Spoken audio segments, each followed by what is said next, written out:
VW is known for their commercial vehicles. However, they've never built a ladder frame chassis bakkie before.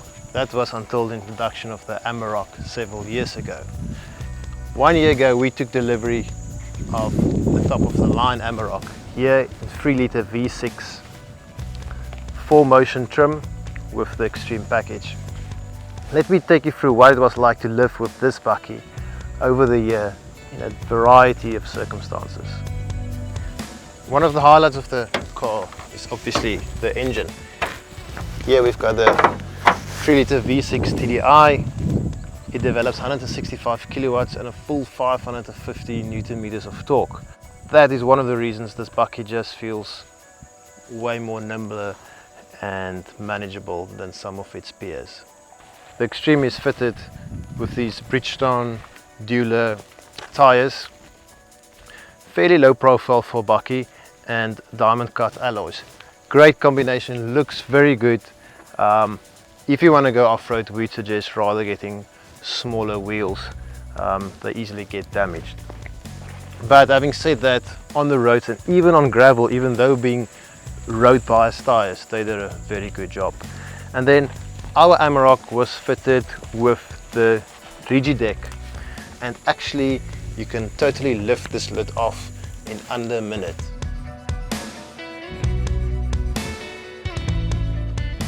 Let's quickly talk about the space in the rear. The front seat is set to my ideal driving position. I'm 1.87 meters tall. There's enough leg room. My knees are just touching the back of the front seat, and there's enough space for 3 adults here. Unfortunately, there's no air vents for the air conditioning for the rear passengers. Let's jump into the driver's seat and let me take you through what it's like to drive the Amarok.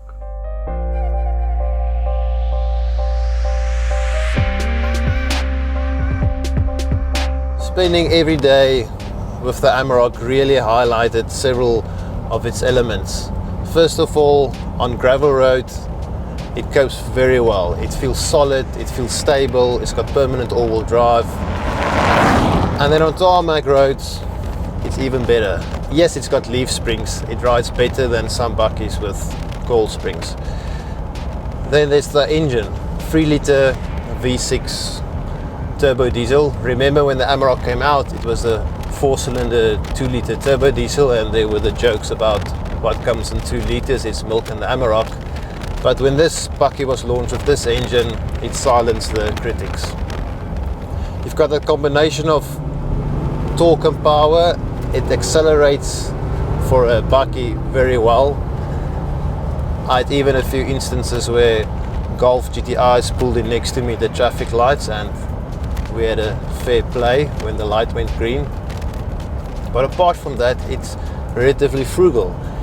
I often got consumption figures of 9.5, 9.8 liters per 100 kilometers, and sometimes even better. Yes, I never towed a boat or loaded a bakkie. But apart from that, the infotainment system connected to my phone, satellite navigation. I can see the oil temperature here. I can flick through the menus here. The seats are comfortable, and that's not just me who said that, several passengers commented on that as well. It's quiet, it's refined. For its size and weight, it actually feels relatively nimble, and the bakkie just shines. Very, very impressed with it. Don't leave me.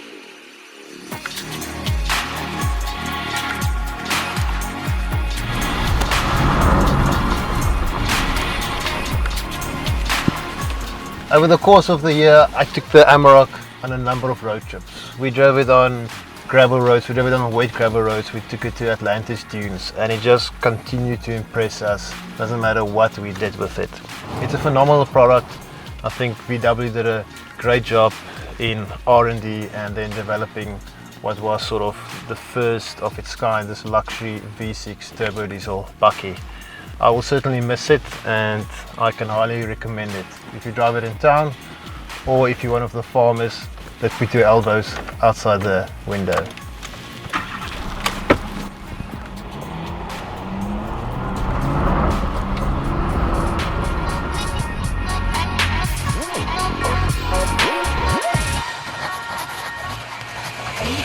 Wow.